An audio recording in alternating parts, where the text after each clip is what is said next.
না না, এবার ফজরে গেলে হবে না, এবার তাহাজ্জুদের নামাজ পড়ার জন্য উঠতে হবে।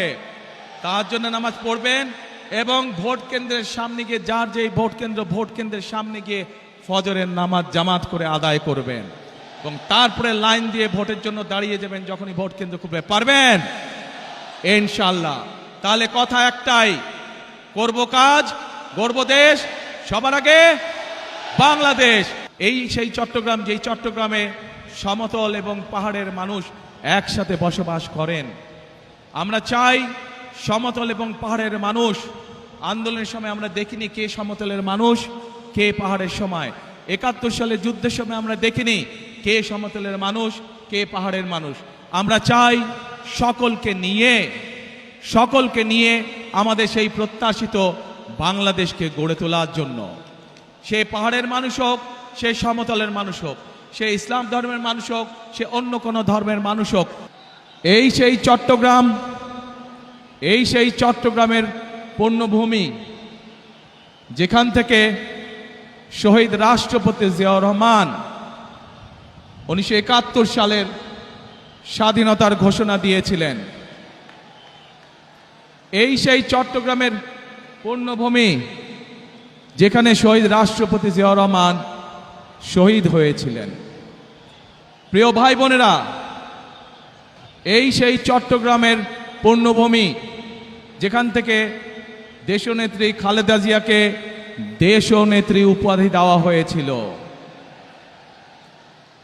এই চট্টগ্রামের পুণ্যভূমির সাথে আমি এবং আমার পরিবারের একটি আবেগের সম্পর্ক রয়েছে। প্রিয় ভাই বোনেরা, আজ আমরা এখানে একত্রিত হয়েছি, একটু আগেই যেটি বলেছি, একটি পরিবর্তনকে সামনে রেখে।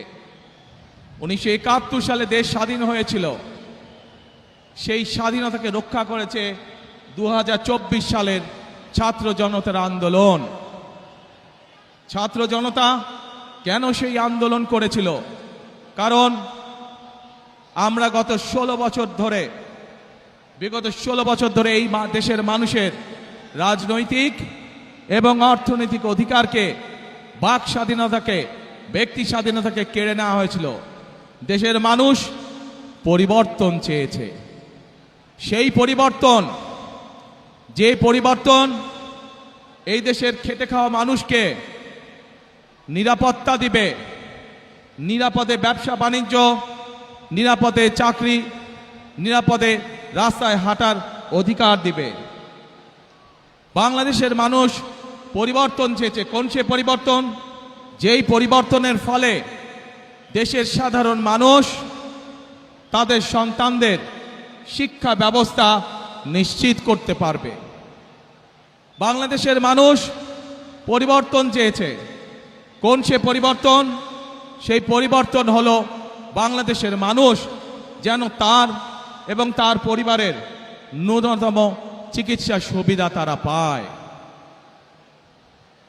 প্রিয় ভাই বোনেরা, বাংলাদেশের মানুষ আরেকটি পরিবর্তন চেয়েছে, অর্থাৎ তার রাজনৈতিক অধিকার, যেটি তার কাছ থেকে কেড়ে নেওয়া হয়েছিল, সেই অধিকার যাতে বাংলাদেশের মানুষ প্রয়োগ করতে পারে।